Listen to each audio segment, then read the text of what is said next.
اهلا بيكم في مطبخ سوزي. ازيكم يا حبايب قلبي؟ عاملين ايه؟ يا رب تكونوا كلكم بخير وسعادة. النهارده بقى هنعمل مع بعض الوصفة الجميلة دي. بما اننا طبعا في الصيام بنحب نغير في الاكل، فهنعمل طاجن السمك بالرز. المرة دي هنعمله بالرز. حبايبنا اللي في الصعيد طبعا بيعملوه بالجنباء بالفريك، بيبقى جميل جدا برضو. بس النهارده بقى انا حبايبي عملته لكم بالرز. هنعمله بطريقه حلوه خالص خالص وسهله، وهتطلع معانا زي ما انتم شايفين كده طاجن الرز بالسمك مفلفل، والرزايه برزايتها، وطعمه جميل جدا، وريحته صدقوني جايبه اخر الشارع. ريحته جميله جدا وحلوه قوي قوي وسهل. ويلا بينا حبايبي على الطريقه والمقادير. حاجه حبايبي، معانا كميه من السمك. انا معايا 3 سمكات دنيس مقطعهم بالشكل ده، عشان احنا طبعا هنعملها في الطاجن، فلازم يتقطع بالشكل ده، ما يبقاش سليم يعني. ومعانا المقادير بتاعتنا: معلقه من الثوم، ومعلقه من هرسه الشطه، احنا كنا عاملينها في القناه يا جماعه، ومعلقه كبيره، او يعني معلقه تعتبر كبيره ملح، ومعلقه صغيره كمون، ومعلقه صغيره كزبره، بس الكزبره اكتر شويه. دلوقتي هنخلط بقى، ومعانا طبعا لازم ليمون. اول حاجه هنعصر الليمون على السمك بتاعنا. طبعا السمك بتاعنا يا جماعه مغسول كويس جدا. هنعصر الليمون على السمك بتاعنا كله اهو. انا هقلبه كله كده مع بعضه مع الليمون.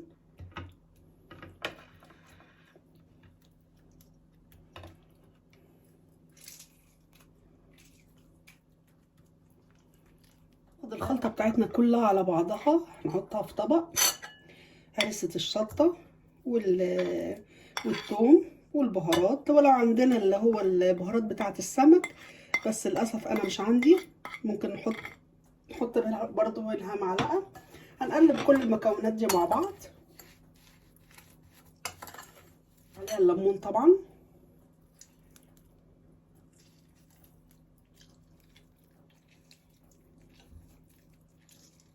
دلوقتي يا حبايبي، بعد ما حطيت المكونات كلها بقى مع بعضها وحطيت عليها الليمون، هنحيق السمك بتاعنا.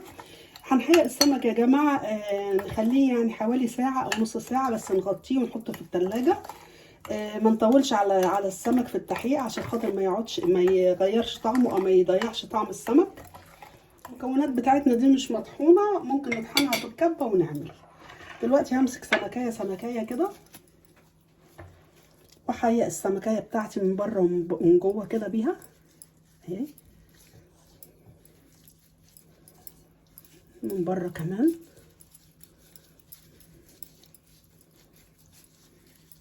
لازم نحيقها كويس قوي يا جماعه عشان يبقى طعمها حلو. بس ادي حبيبي، بعد ما حيقت السمك بتاعي زي ما انتم شايفين، هنركنه بقى، نحطه في التلاجة، نغطيه بس بالاسترتش راب، ونغطيه لمدة ساعة قبل ما يتحيق. نحضر بقية المكونات بتاعتنا. حبيبي، معانا حلة على النار وحاطين فيها معلقتين من الزيت. دلوقتي هنعمل الشوربة اللي هي هنسقي بيها الطاجن بتاعنا، طاجن الرز بالسمك. لما الزيت بتاعنا يسخن، هنحط بصلاية صغيرة، مش هنحط البصلاية كلها. البصلايه دي انا فرماها يا دوبك، بس البصلايه بتاعتنا تتشوح كده او تدبل، مش هنحمرها ولا حاجه يا جماعه. دلوقتي البصلايه بتاعتنا زي ما انتم شايفين خدت اللون الذهبي الحلو ده، مش لازم نغمقها خالص. هننزل بيهم بننزل بطماطمايه عليهم متقطعه صغير، هنديهم تقليبه كده مع بعض.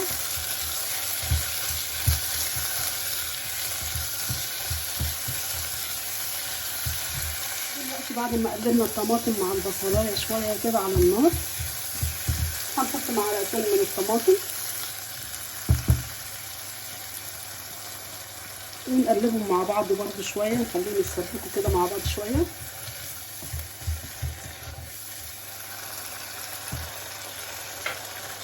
دلوقتي هنحط التوابل بتاعتنا: حبه كزبره، حبه كمون، ملح. نقلبهم مع بعض.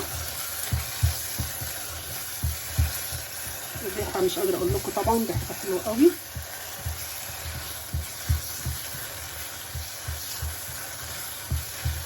بعد ما اتسبكت كده شويه مع بعض، هنحط ميه من الكاتل حوالي كوبايتين.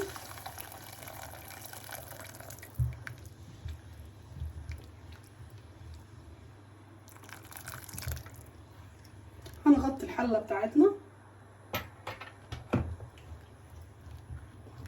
يغلوا مع بعض كده حوالي 5 دقايق، ونرجع نشوف هنعمل مع بعض ايه. حبايبي بعد ما الشوربه بتاعتنا غلت هنحط بقى الاجزاء اللي احنا مش عايزينها او الروس في الشوربه عشان تدينا احلى شوربه. لو حابين تحطوا اجزاء برضو من السمك حطوا، بس انا مش عايزه، انا عايزه الشوربه بتاعتها بس. هنسيبهم يغلوا مع بعض كده 10 دقايق. دلوقتي حبايبي انا حطيت طاسه على النار فيها زيت. اهم حاجه الزيت يقدح يا جماعه، ما تحطوش السمك بتاعنا هو بارد، وما نقلبش فيه. اول ما نحطه لازم يحمر الاول لما نقلبه على الناحيه الثانيه. انا هقلي السمك طبعا كلنا بنعرف نقليه، وهنرجع نشوف هنطبق الطاجن بتاعنا او هنكمل خطوات ازاي. خلاص هنفتح على الشوربه بتاعتنا وهنشيل الاجزاء او الروس اللي هي موجوده فيها ونصفيها عشان نستعملها في تطبيق الطاجن بتاعنا. دلوقتي حبايبي حطيت على على البوتاجاز طاسه وفيها كم معلقه زيت، 3 4 معالق زيت. هننزل ببصله متوسطه،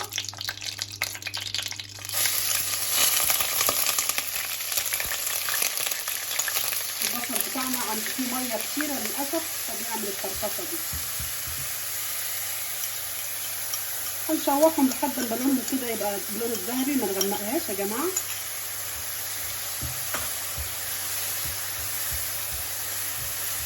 هنقلبها كده مع بعض. دلوقتي حبايبي البصله بتاعتنا زي ما انتم شايفين لونها بقى ذهبي حلو كده، ما نحمرهاش اكتر من كده. هنحط فيها نص معلقه ثوم مفروم او فصين ثوم. هنقلبهم كده لحد ما ريحه الثوم بتاعتنا تطلع. مش هنحط اي مكونات يا حبايبي الا غير لما ريحه الثوم بتاعتنا تطلع. نقلبهم كده تقليبه مع بعض. ومعايا طماطمتين متقطعين صغير زي ما انتم شايفين، هنحطهم عليهم نقلبهم مع بعض. دلوقتي احنا بنعمل الخلطه اللي هنحطها عشان نسوي فيها الرز يا جماعه. هنقلبهم كده مع بعض شويه.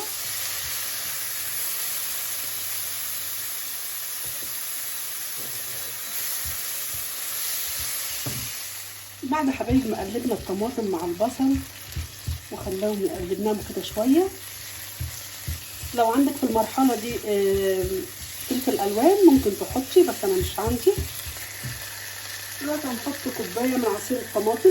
عصير الطماطم ده مش متسبك يا جماعه، بس احنا هنسبكه. هنقلبهم كده مع بعض، لازم يتسبكوا كويس قوي. هنوطي النار طبعا عشان يتسبكوا. في المرحله دي بقى نحط حبه كمون،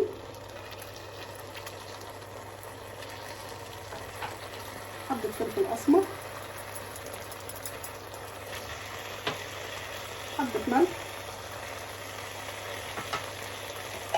وحبه كزبره.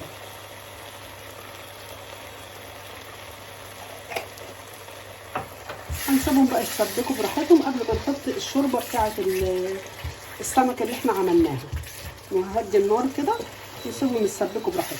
خلاص الصلصه بتاعتنا اتسبكت زي ما انتم شايفين. دلوقتي هنحط بقى عليها الشوربه بتاعه السمك اللي احنا عملناه ونديها غلوه، وبعدين نطبق السمك الطاجن بتاعنا مع بعض. لازم يغلوا مع بعض كويس يا جماعه، ونشوف الحياء بتاعها اذا كانت محتاجه ملح او ماجي. ممكن نحط مكعب ماجي برده بيدي طعم حلو قوي. دلوقتي حبايبي زي ما انتم شايفين انها غلت كده، يلا بقى بينا نطبق الطاجن بتاعنا. دلوقتي حبايبي معايا كوبايتين من الرز مغسولين مش منقوعين ولا اي حاجه، هنحطهم في الطاجن بتاعنا. كميه الرز ده يا جماعه حسب عدد افراد الاسره، ممكن تزودوا ممكن تقللوا براحتكم اهو. وبعدين الشوربه بتاعتنا كوبايتين الرز تقريبا هياخدوا كوبايتين ونص من الشوربه اللي احنا عاملينها. هنحط عليها دلوقتي الشوربه، ولو حاسين ان هي عايزه ممكن نزود، هو في شوربه زياده طبعا. نقلب كده ونشوف.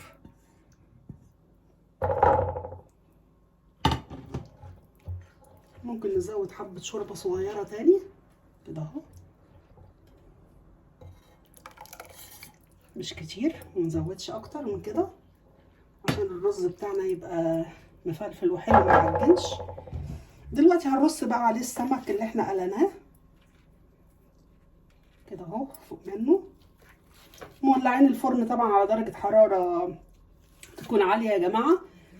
درجة حرارة مثلا 200 250 او 220 اهو كده اهو. هحطه في الفرن بقى، بياخد من حوالي ساعة، ساعة وربع. نرجع نشوفه بعد ما يستوي. وبكده حبايبي طلعنا الطاجن بتاعنا زي ما انتم شايفينه. طبعا شرب كمية المية اللي انا كنت حطاها كانت مظبوطة يعني بالظبط. الرزاية بتاعتنا طلعت مستوية ومفلفلة. تعالوا نشوف مع بعض كده.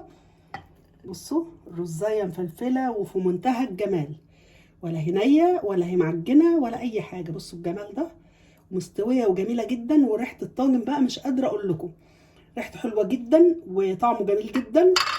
واتمنى طبعا يا حبايب قلبي تكون الوصفة عجبتكم. ولو عجبتكم ما تنسينيش في اللايك يا جماعة، هو اللي بيرفع الفيديو وبيخلي اكبر عدد يشوف الفيديوهات بتاعتي.